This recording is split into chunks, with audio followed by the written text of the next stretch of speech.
siguiente programa es financiado con los recursos del Fondo para el Desarrollo de la Televisión de la Comisión Nacional de Televisión.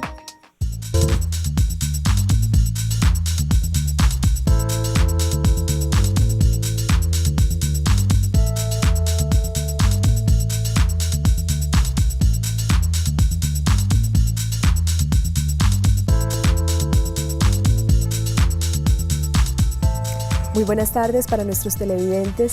Es como siempre un placer conectarlos con la vida, conectarlos con esta información que el canal Teleantioquia, nuestro canal, dispone para cada uno de los integrantes de la familia, para entender la vida desde una perspectiva más plena, más grata, más sana. Por eso hoy nos atrevemos a hablar de un tema que sigue siendo desconocido en nuestro medio, aunque a nivel mundial ya hay claridades sobre el tema. Se sigue investigando frente a un síndrome llamado fibromialgia. ¿Qué es la fibromialgia? ¿Cómo se presenta? ¿Cuál es el grupo poblacional más afectado por este trastorno, este síndrome, esta enfermedad? ¿Qué tipo de manifestaciones tiene y por qué es de tan difícil diagnóstico y detección? Esos dolores, ese síndrome asociado a molestias musculoesqueléticas, dolores fuertes e intensos en distintas partes del cuerpo, fatiga crónica, una serie de trastornos que se pueden confundir fácilmente, pero que también merecen una atención integral. Esos pacientes que merecen ser atendidos en su perspectiva mental y física. De eso se trata nuestro programa de hoy, por eso los invito a que entremos en La Vida en Red, en donde Cristina Isabel Posada nos cuenta un poco acerca de su vida como paciente y también como una buscadora desde su profesión y su trabajo para encontrar alternativas de vida, de calidad de vida para estos pacientes. Veamos.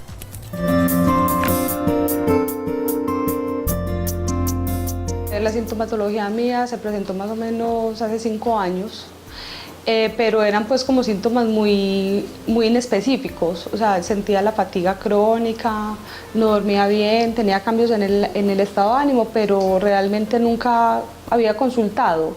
Uno piensa, hay veces que eso es como más de la vida diaria, piensa uno que hoy trabajé mucho, entonces no puedo dormir bien, o de pronto hice mucho ejercicio, caminé mucho, entonces por eso tengo fatiga crónica, o el síndrome de intestino irritable es porque de pronto comí algo muy condimentado, o porque no comí ese día bien, entonces los síntomas eran muy inespecíficos. En el momento que empecé a trabajar con el doctor Jorge Mario Villa, en ese momento yo empecé a conocer la enfermedad, él empezó pues como a investigar, porque él también es una persona que sufre de fibromialgia. Empezamos a estudiar pues como el caso, yo empecé a leer sobre fibromialgia y ahí fue donde yo me di cuenta que yo tenía fibromialgia. Yo me sentía cansada, me sentía sin ganas de hacer nada, prefería estar más en la cama que hacer mis actividades. Sentía el cuerpo molido, como si el día anterior hubiera hecho mucho ejercicio. Para mí eso era fatiga crónica. Yo pienso que la fibromialgia está asociada a todo, está asociado al ambiental, genéticamente también está asociado, al estilo de vida que uno lleva. Yo pienso que esos son los 3 factores, como para mí son uno de los 3 factores como más importantes. En el estilo de vida yo pienso que hace parte como la carga laboral, el estrés en el que manejamos, porque realmente o sea, uno no puede decir que llevemos una vida normal, llevemos una vida tranquila cuando vivimos en un mundo lleno de guerras, vivimos en un mundo que tenemos como que luchar mucho la vida como para salir adelante, ¿cierto? Entonces yo pienso que eso es una de las causas. Particularmente en mi vida, yo soy una persona que estudio, que trabajo, soy una persona que debo aportar en mi casa, tengo responsabilidades, entonces yo pienso que todo esto ha sido como fundamental para que me dé la fibromialgia, ¿cierto? Uno cuando identifica la fibromialgia, uno hace unos puntos gatillos, ¿cierto? Identifica unos puntos gatillos, entonces uno hace una evaluación cefalocaudal, que es desde la cabeza hasta las piernas, para identificar estos dolores. Entonces el paciente empieza a tener cefaleas, dolores de cabeza tensionales. Los pacientes que tenemos fibromialgia hacemos bruxismo, juntamos los dientes y empezamos como a hacer movimientos muy fuertes en la noche. Entonces tenemos dolores en los maceteros, tenemos dolores en los brazos, cuando se insertan los músculos entre el antebrazo y el brazo, tenemos dolores a nivel de parrilla costal, nos da dificultad para expandir el tórax, Tenemos dolores a nivel de colon, porque el colon es un músculo también que se inflama, entonces son dolores tipo cólico.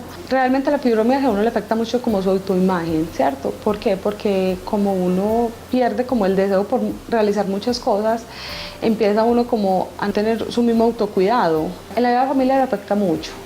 ¿Por qué? Porque, a ver, en mi casa realmente mi mamá tiene fibromialgia. Mi hermano tiene fibromialgia y estoy casi que segura que mi hermana también tiene fibromialgia, pero son personas que no creen en la enfermedad. Y en la parte sexual también afecta muchísimo, porque la fibromialgia también pierde la libido sexual. Entonces vos muchas veces no vas a querer tener relaciones sexuales con tu pareja, no te va a provocar, o si las vas a tener no lo vas a disfrutar. Cristina Isabel Posada, muchas gracias por compartir con nosotros su testimonio, su historia de vida, que sé que nos permitirá ahondar en esos distintos síntomas de este síndrome y además entender que muchas veces son malinterpretados, son juzgados de manera equivocada estos pacientes que están hablando de unos síntomas que tienen distintas expresiones a nivel del cuerpo físico, a nivel del estado anímico. Por eso hoy Red Vital se une en red para divulgar e informar sobre el tema. Y Cristina está también aquí con nosotros, junto con el doctor Jorge Mario Villa, a quien mencionó en esta nota. Por lo tanto, entramos en la vida en red, entramos en la consulta, perdón.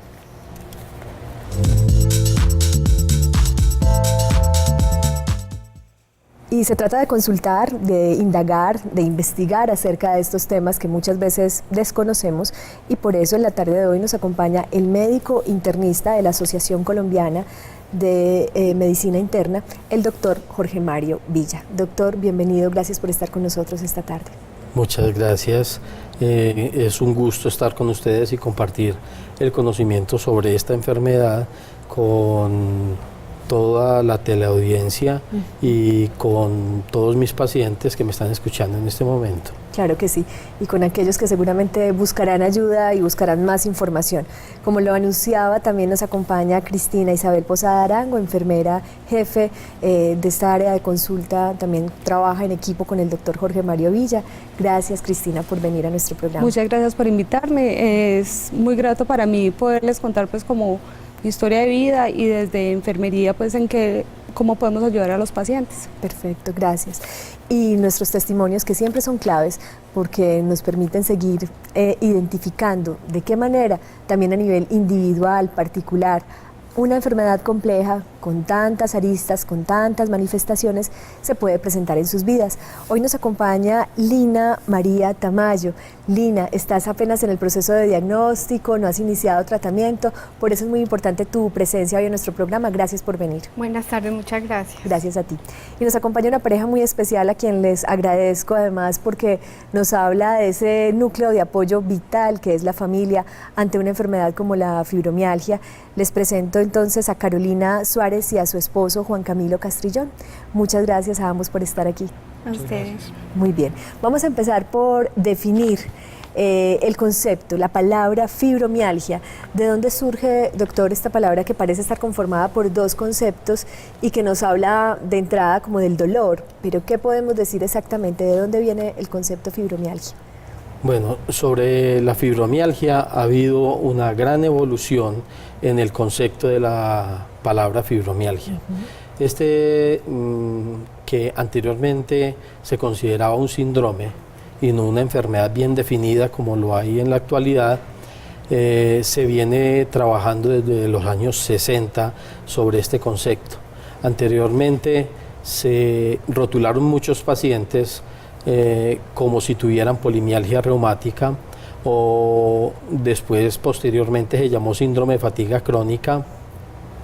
Se ha encasillado en ciertos síndromes neuropáticos y enfermedades autoinmunes, pero en los años 70 Moldovsky, que fue el primero que empezó a estudiar la enfermedad, haciendo electroencefalogramas en los pacientes que tenían síndrome doloroso y puntos gatillos dolorosos, encontró que había una alteración en las ondas alfa del electroencefalograma con un trastorno del sueño importante, y desde los años 70 empezó a definirse como una enfermedad aparte y no asociada a otras enfermedades, como una enfermedad independiente. En los años 90 el Colegio Americano de Reumatología estableció los primeros criterios de fibromialgia, y dentro de esos criterios de fibromialgia habló de criterios definitorios de la enfermedad, como eran el síndrome doloroso o el dolor generalizado corporal, ¿sí?, y los puntos dolorosos que se encontraban en estos pacientes. Pero también dentro de esos criterios habló de 7 criterios más, 5 de los cuales son criterios principales para hacer el diagnóstico de la enfermedad. ¿Cuáles son? Los criterios que encontramos en la fibromialgia son la fatiga crónica, Sí.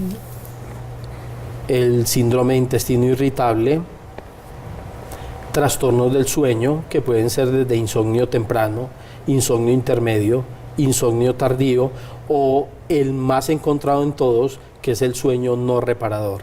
Sí.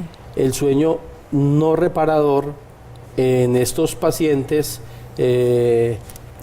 tiene ciertas alteraciones de las que vamos a hablar más adelante. Así es, doctor. Usted está enunciando una serie de síntomas que fácilmente pueden muchas veces impedir que el médico de turno, el que te está asistiendo, descubra directamente que se trata de fibromialgia.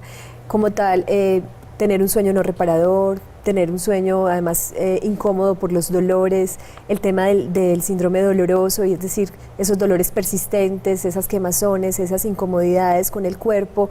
Muchas veces, ¿con qué tipo de enfermedades suele confundirse la fibromialgia? ¿Qué es lo que suele decir a veces el médico cuando la persona empieza a anunciar uno de estos 5, digamos, signos o somatizaciones? Bueno, la fibromialgia, definida, porque te estaba hablando de los criterios de 1990, el Colegio Americano de Reumatología, pero en el 2005-2006 salen unos nuevos criterios, sí, que son los que ahora definen la fibromialgia. Pero para ahondar sobre la pregunta tuya, sobre esos criterios, dentro de esos criterios también está el trastorno de ansiedad. También hay criterios como el síndrome seco, que se confunde con otras enfermedades, y todos estos síntomas y signos son los que sumatoriamente le deben hacer sospechar a uno la enfermedad. Lo que pasa es que si hablamos de la evolución de la fibromialgia, esa mirada, digámoslo, holística, lineal y reduccionista de la medicina de los años 20, miran más bien como la parte anatomoclínica de la enfermedad para poder definir una enfermedad. Y en la fibromialgia no hay cambios ni histológicos, o sea, ni cambios en los tejidos, ni cambios serológicos, o sea, no hay cambios en los exámenes de laboratorio que definan la enfermedad, por lo que los médicos que se quedaron con esa mirada reduccionista y lineal de los años del siglo XX no son capaces de hacer el diagnóstico, entonces toman cada síntoma como una enfermedad. Exactamente. En la medicina hay un axioma, y es un axioma que me lo enseñaron los profesores y que ha subsistido desde que la medicina surgió hasta el día actual, y es que los síntomas de un paciente se explican por una sola enfermedad. Los médicos actuales toman cada síntoma y cada síntoma es una enfermedad. Síndrome de intestino irritable, entonces sufrir de síndrome de intestino irritable, tenés un trastorno de ansiedad, y entonces también tenés un trastorno muscular o tenés una polimialgia reumática. Discúlpeme, doctor, y entonces se encargan de medicar cada uno y de atender cada uno por separado, y si no se mira de forma integral, pues entonces puede terminarse afectando más la salud y el estado, digamos, de vitalidad de ese organismo. Claramente. Eso es lo que puede ocurrir. Me parece muy importante el apunte que haces, porque es que si hay desconocimiento de la enfermedad, si no se conoce la enfermedad, entonces por eso es que se hacen mal los diagnósticos. Muy bien, vamos a hacer una pequeña pausa. Yo creo que hemos introducido el tema, nos vamos acercando a él. Debemos ir a comerciales para continuar también con esta información que nos está dando el doctor Jorge Mario Villa como internista, pero además lo que nos pueden contar cada una de los invitados e invitados de hoy, que van a estar desde su vida particular, desde su vida personal, también narrándonos qué significa levantarse todos los días, qué significa muchas veces asumir una labor o sentirse muchas veces en incapacidad de ejercerla por unas molestias, no solamente a nivel físico, sino anímico, a nivel de la energía vital. De esto se trata nuestro programa de hoy, por eso queremos hacerte la siguiente encuesta, que la tenemos ahí en nuestro Facebook de Teleantioquia. En el canal, nos ubicas como Canal Teleantioquia, en nuestro fanpage, y la pregunta que te queremos hacer es: ¿consideras que ante las enfermedades que involucran dolores físicos y trastornos de ansiedad y de la personalidad a la vez, la atención médica es: A, se remiten a paliar el dolor físico a partir de analgésicos; B, el médico suele asociar el malestar físico a una condición mental y lo considera imaginario; C, el personal médico suele centrarse en la ayuda psiquiátrica farmacológica; D, la atención médica que recibe el paciente busca una ayuda integral mente-cuerpo para identificar el problema. ¿Cuál crees que suele ser la actitud del personal médico ante este tipo de enfermedades o afecciones que vinculan síntomas no solamente físicos, sino también a nivel del sistema nervioso, a nivel mental? Estamos hablando de una enfermedad que estamos conociendo, pero te preguntamos, ante este tipo de enfermedades, ¿cuál suele ser la reacción del personal médico en cuanto a la medicación y el diagnóstico? Cuéntanos tu opinión. Recuerda que también estamos a través de www.teleantioquia.com.co. Nos ubicas muy fácilmente, das clic en la página de inicio, en el enlace en vivo, y una vez das clic vas a estar conectado o conectada con nosotros. Puedes hacernos tus preguntas, tus comentarios. Ya regresamos.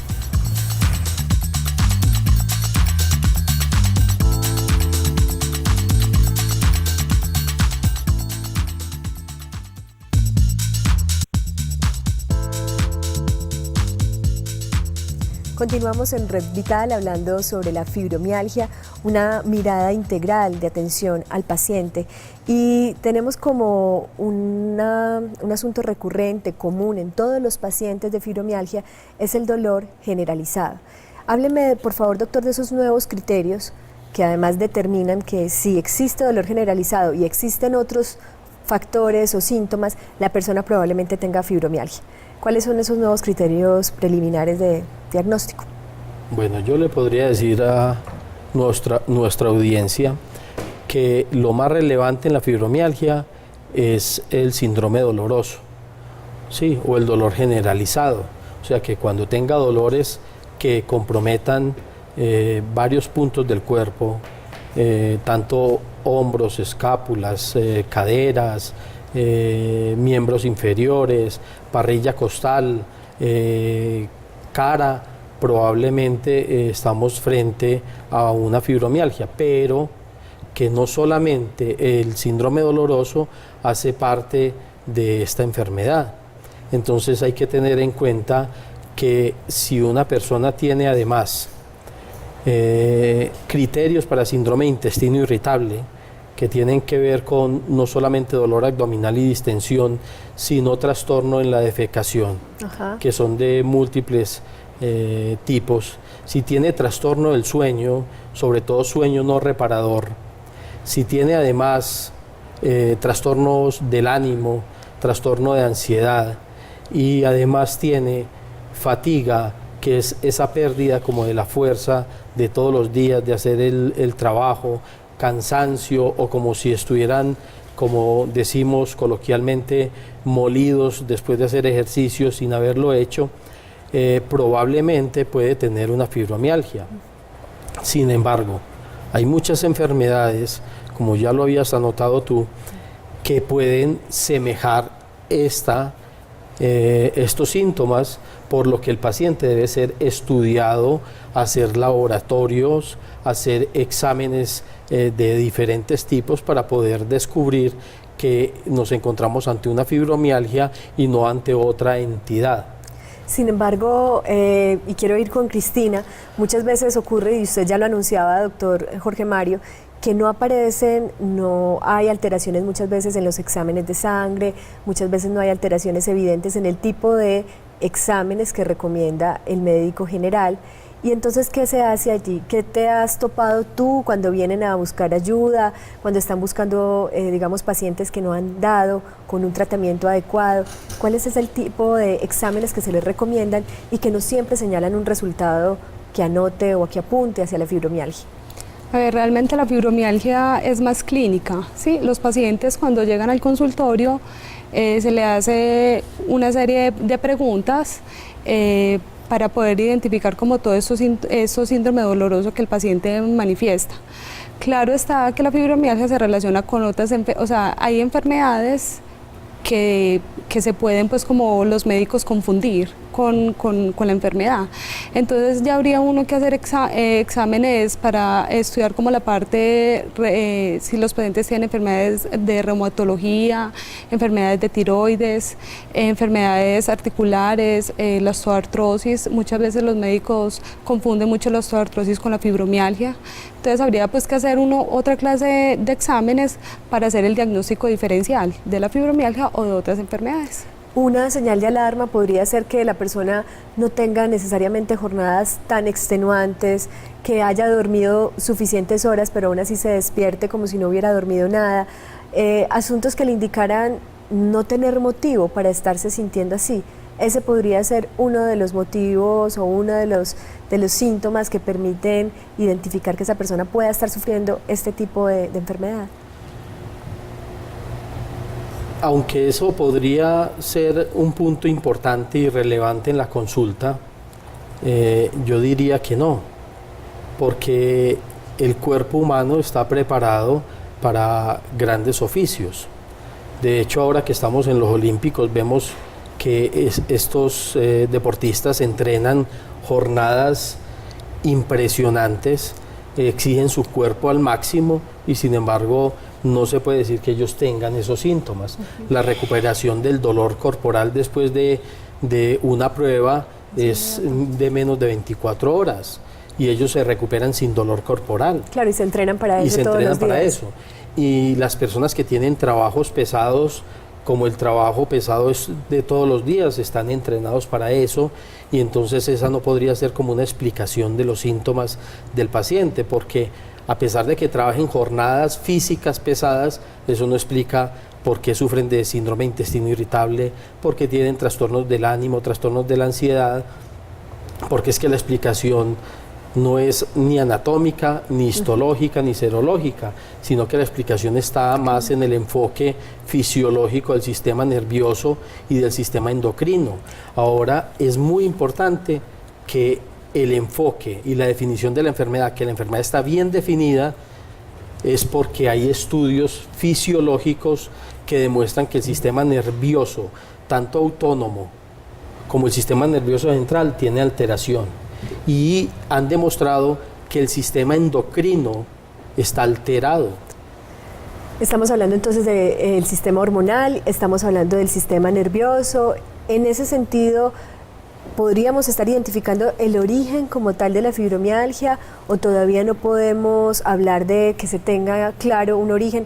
Un trastorno, por ejemplo, que haya afectado la tiroides de una mujer, ¿podría en algún momento desencadenar fibromialgia? Sé que le estoy haciendo preguntas, doctor, que son preguntas que todavía se están haciendo los que están estudiando un poco el tema, pero al mencionar el sistema hormonal, que muchas veces se ve más afectado en las mujeres que en los hombres, hablar del sistema nervioso nos da pistas para identificar el origen de esta enfermedad. Efectivamente.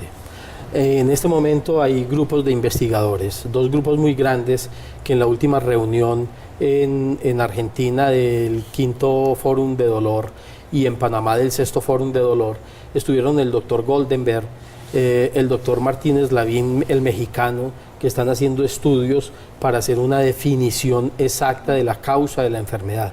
Porque la definición de la enfermedad está, o sea, que la enfermedad es una entidad aparte, no asociada a otras enfermedades, aunque se encuentra que muchos pacientes de fibromialgia tienen, por ejemplo, hipotiroidismo en un 30%.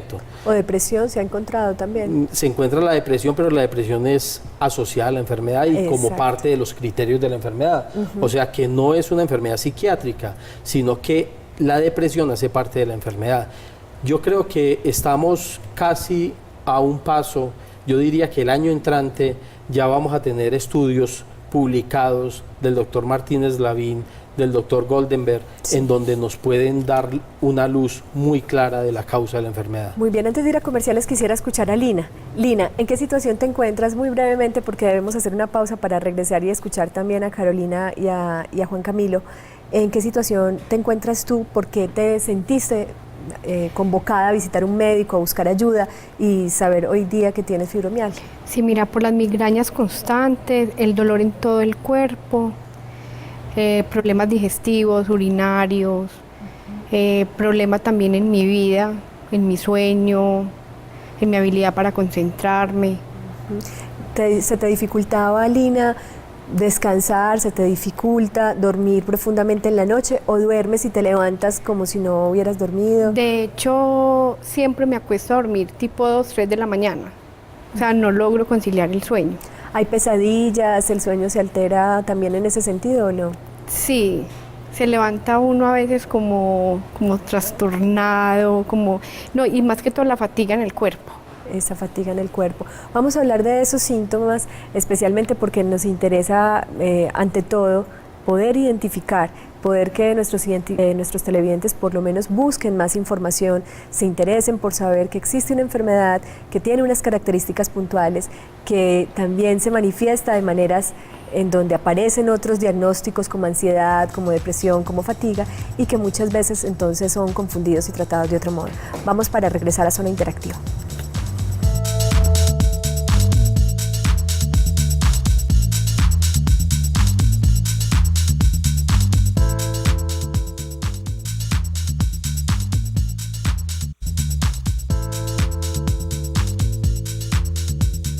Y ha llegado el momento de nuestra zona interactiva. Les recuerdo nuestras líneas telefónicas 232-4604 y una línea de contacto nacional, la 018-515-015.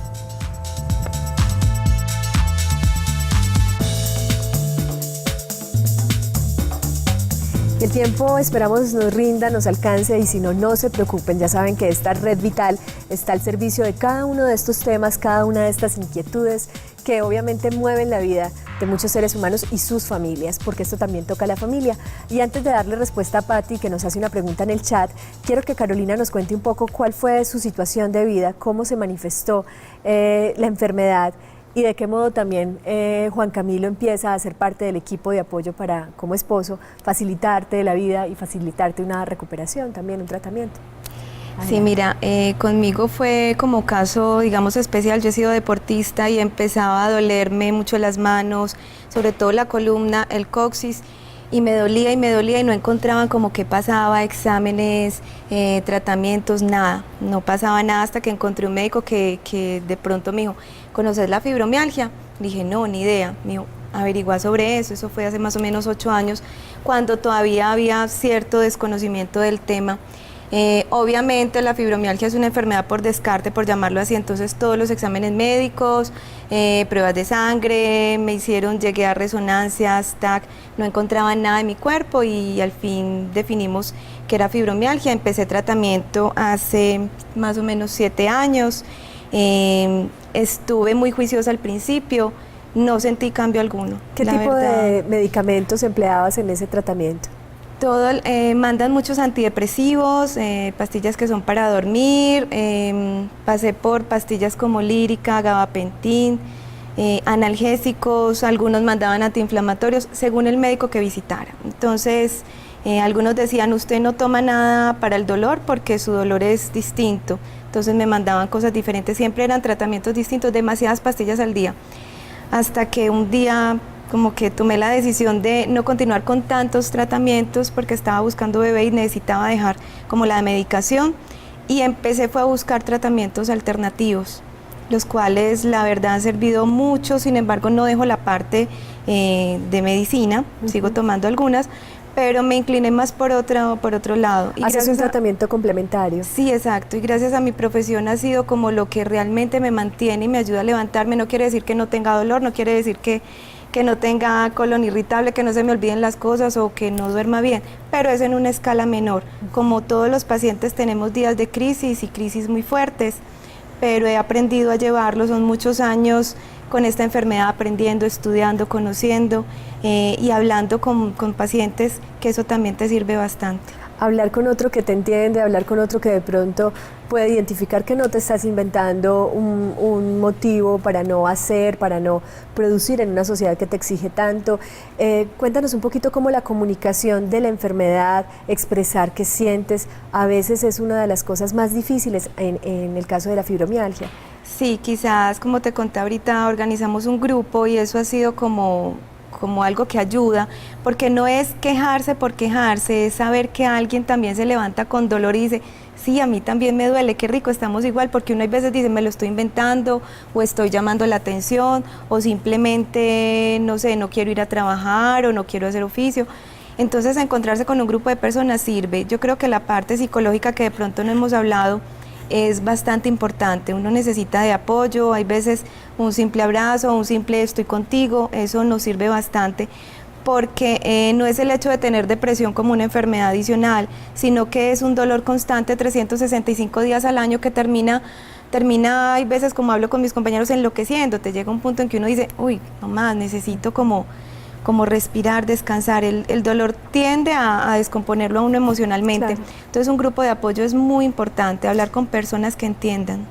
Para la familia, Juan Camilo, antes de darle paso a Blanca, que nos llama desde Toscana, Juan Camilo, para ti, inicialmente viviste también sentimientos de frustración, de impotencia ante unos síntomas constantes, ante unos síntomas que parecían no aliviarse ni siquiera con un analgésico. Cuéntanos un poquito cómo ha ido cambiando tu posición ante la enfermedad. El proceso ya es largo, o sea, de hecho son 8 años, y la frustración es un tema que es permanente desde ese tiempo hasta incluso ahora. Sobre todo porque no lo vives, sino que lo vive alguien que te importa, pero no le encuentran una solución.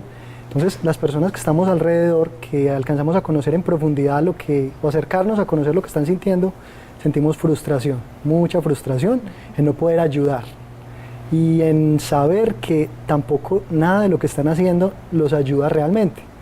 Y lo que hay en este momento es paliativo totalmente, entonces el dolor sigue y persiste y continúa. Entonces el que está al lado sabe que es doloroso, pero que no puede hacer nada. Eso quizás es más mortificante. Sin embargo, hay algo que puede hacer la familia en términos de informarse, como lo estás diciendo, de también cierta paciencia y acompañamiento, no sé si en algún tipo de terapia adicional, sea desde la palabra, desde el ejercicio, desde recordar también que es importante la medicación, no sé, ¿qué otro tipo de apoyo puede brindar la familia en medio de esa frustración? Lo que he percibido pues, a partir de nuestra relación, pero también lo que hemos comenzado a escuchar, o lo que he comenzado a escuchar de las experiencias de ellas, es que sienten un gran alivio cuando la mamá o cuando el papá escucha de otras personas o de pronto escucha una explicación que le dice, ella no está loca o ella no se está inventando esto, ella que está al lado también sufre de eso y tiene unos síntomas similares. Entonces la persona que no conoce o nosotros que no conocemos y que no lo sufrimos, alcanzamos a entender que que es algo que sí está pasando en ellos. Entonces eso al paciente le produce tranquilidad, porque sabe que su acompañante por fin puede entender o acercarse un poquito más a entenderlo. Es una angustia que padecen ellas, que dicen, bueno, pero ¿será que sí me cree? Porque es una pregunta constante. O sea, si ellas a veces no saben cómo explicarse, que su familia lo entienda es muy importante. Has tocado un tema muy importante que quisiera desarrollar un poco más con usted, doctor, contigo también, Cristina, y es el tema de la credibilidad frente a algo que toca el cuerpo, toca la mente, toca las capacidades muchas veces de sentirse tan bien y tan joviales como a veces nos exige también esta sociedad todo el tiempo, y que muchas veces podemos también reconocer que existen dolores, que existen molestias y que se pueden atender. Vamos a recibir a Blanca Castrillón, que nos llama desde Toscana. Blanca, buenas tardes. Buenas tardes, muchas Bienvenida. gracias. Muchas gracias. Gracias a ti por llamarnos. Cuéntanos qué nos quieres preguntar. Mi pregunta es esta, yo sufro de fibromialgia, Sí. pero eso no lo sé si no, pues yo en mi familia, porque igual es como algo muy complejo, uno podría explicarle a la familia, es que yo tengo esto, desde el 2000, pero solo me dieron pues como el diagnóstico en el 2008. Me han tratado con mucha droga antidepresiva. Entonces porque un tiempo yo me alejé de toda esa droga, pero tuve que volver a ella porque de verdad los dolores, todo, no duraban los empleos, porque es que amaneció uno muy indispuesto por los dolores, por todo eso. Ahora estoy tomando la droga otra vez, es soportable y yo brego, o sea, a salirme como de la casa, a salir corriendo, a salir volada, no me soporto el lloro, que un niño llore, por dicho, no me soporto que un mosco huele. Entonces, y eso es, yo entiendo más a mi familia que ellos a mí. Entonces yo le saco el cuerpo como a la enfermedad, como que me hago la loca más bien para no sentirla. Sí. Entonces yo lo que quiero saber es si uno tiene que soportarse ya esto toda la vida. Muchas gracias, Blanca. Creo que es una pregunta central. De hecho, Patti también nos la hace en parte en el chat. Patti nos pregunta que ella pasó de tener un dolor en todo el cuerpo a tener dolores localizados, pero específicamente al tacto, solamente en el momento en que alguien la tocara. Dice que si es posible recuperarse, si es posible, digamos que esto sea una indicación de que la enfermedad ha cambiado y de cierto alivio. La pregunta que nos está haciendo Blanca es la misma, es decir, ¿es algo con lo que se debe vivir o es algo en el que en algún momento el cuerpo y la persona también puede tener una recuperación total? Esa es la pregunta. Pues yo les quiero contestar a las dos pacientes que esa es una enfermedad que hasta ahora podríamos decir que no tiene cura, pero también recordarles que cerca del 96% a 98% de las enfermedades no la tienen. La diabetes, la hipertensión, el hipotiroidismo, todas esas enfermedades no tienen cura, tienen manejo. El éxito es hacer un buen manejo y es basado en el conocimiento de la enfermedad. Cuando hay desconocimiento de la enfermedad por parte del grupo médico, por parte de un sistema de salud que ni siquiera la tiene clasificada en el CI-10, o sea, no está clasificada la enfermedad, no pertenece dentro del sistema de salud y al no pertenecer, pues los médicos la desconocen. El doctor Goldenberg decía que en Estados Unidos había un desconocimiento de la enfermedad de un 88% de los médicos. Si eso es en Estados Unidos, yo podría decir que en nuestro país es por ahí del 98%. Entonces, es una enfermedad crónica con la cual se debe vivir, aprender a vivir como lo dijo en grupos de apoyo y tener pues un buen médico que conozca la enfermedad. Muy bien, voy a recibir a Marlene rápidamente para que respondamos también en qué proporciones se presenta la enfermedad en mujeres en relación con los hombres también y específicamente si tenemos algún diagnóstico de cuántas personas pueden estar padeciéndola en estos momentos. Si bien usted dice que se puede aprender a vivir con ella, pues lo más importante es ofrecer una real calidad de vida. Enunciaremos probablemente algunas posibilidades de tratamiento, pero este es un tema que vamos a tocar muchas veces y que son tantas posibilidades también como personas hay buscando una ayuda. Marlene, ¿qué nos quieres contar? Buenas tardes. Buenas tardes. Adelante con tu comentario muy breve, por favor. Bueno, muchas gracias. Adelante, gracias. Lo que pasa es que mi hija y yo tenemos fibromialgia. Yo lo tenía desde hace muchos años, pero yo no sabía. Mi hija lo empezó a padecer desde los 4 añitos. En este momento tiene 17 años. Se incapacitaba mucho en el bachillerato y ahora está en la universidad. Es muy duro para ella esos dolores. Le da mucho gas en la piel, como decían, y en las articulaciones, en la espalda sobre todo. Pero a mí lo que me tiene preocupada es que en la cuestión de, por ejemplo, de dejar una pensión o alguna cosa, yo podría, o los médicos podrían decir que esa enfermedad es incapacitante y de que tal forma llegará un momento en que ella no aguante esos dolores o que no pueda valerse por ella misma y que me le puedan dar una pensión o que yo le pueda dejar al papá una pensión para que ella se pueda mantener o sostener. Marlene, pues tocas un tema que nos da pie a otro programa entero. Cristina se las tiene que ver todos los días con tutelas de pacientes que buscan por lo menos la administración adecuada de una medicación. La fibromialgia infantil, casi que es otro tema, doctor, existe también y evidentemente tu hija lo ha vivido desde pequeña. Vamos a intentar responderte, vamos a ir en conexión para dejarte con unos datos importantes a ti y a todos los televidentes y de vuelta estaremos dándote algunas pistas acerca de la situación actual de nuestro sistema de salud frente a enfermedades que ni siquiera han sido, digamos, reconocidas por estos sistemas, por estos planes obligatorios y lo que legisla nuestro país frente al tema. Vamos en conexión.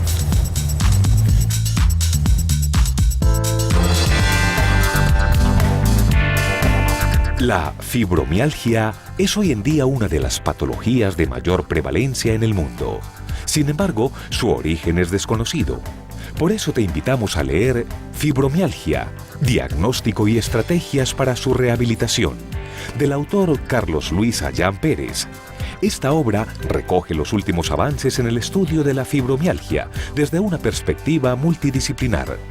Muestra los aspectos propios de la enfermedad, el impacto que ésta tiene en las personas y finalmente ofrece pautas orientativas para el empleo de estrategias terapéuticas alternativas. El libro lo puedes encontrar en la biblioteca de la Universidad de Antioquia. También puedes visitar www.discasex.es, un portal dedicado a tocar los temas relacionados con discapacidad y sexualidad, como una forma de atención sexológica a personas que se encuentran en situación de discapacidad. Artículos como Fibromialgia y la salud sexual y ¿qué hay de la vida afectivo-sexual de personas con fibromialgia?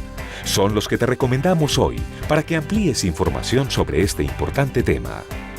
Recuerda visitar nuestro micrositio en www.teleantioquia.com.co. Síguenos en Facebook como Canal Teleantioquia. Y búscanos en Twitter como @teleantioquia /Red Vital.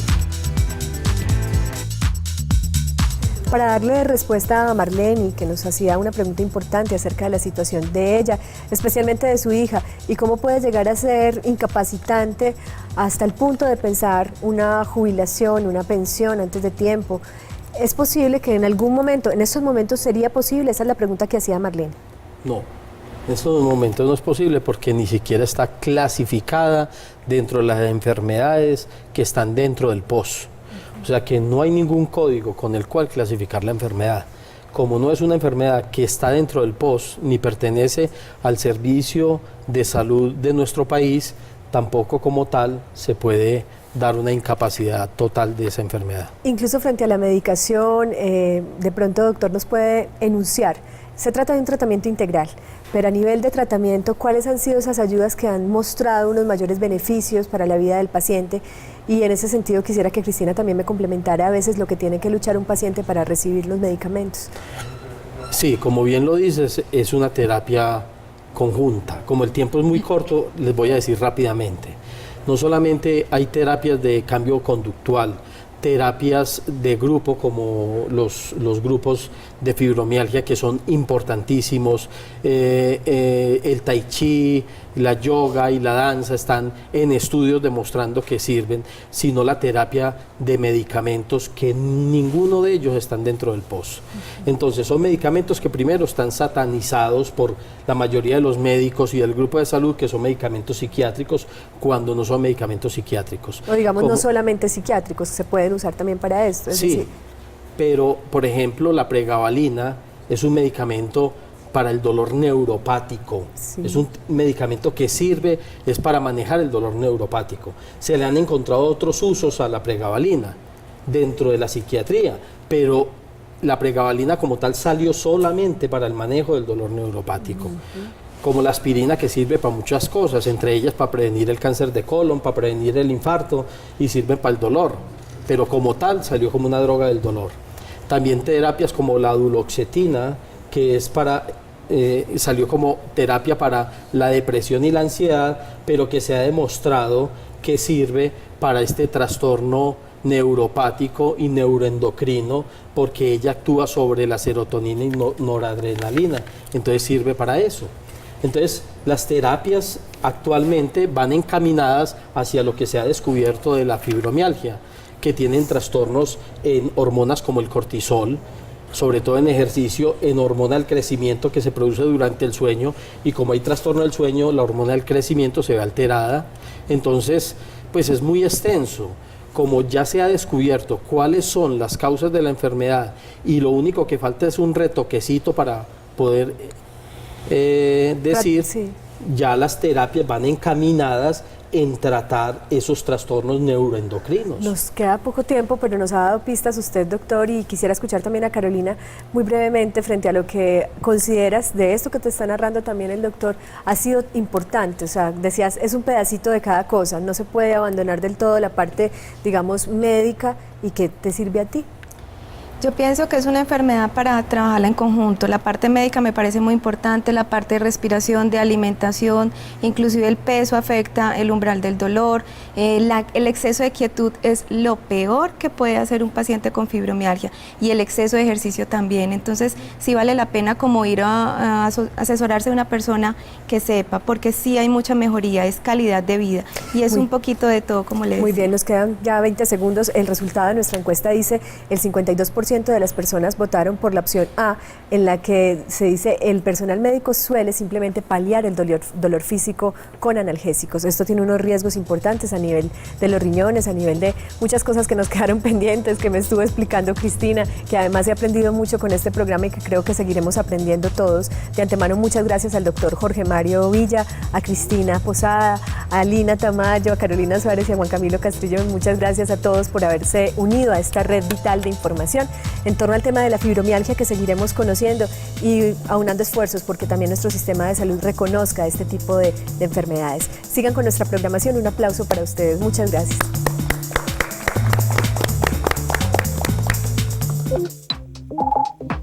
La anterior transmisión fue financiada con los recursos del Fondo para el Desarrollo de la Televisión de la Comisión Nacional de Televisión.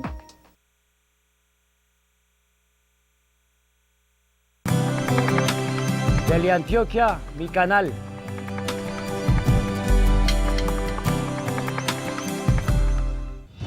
Antioquia en los Olímpicos.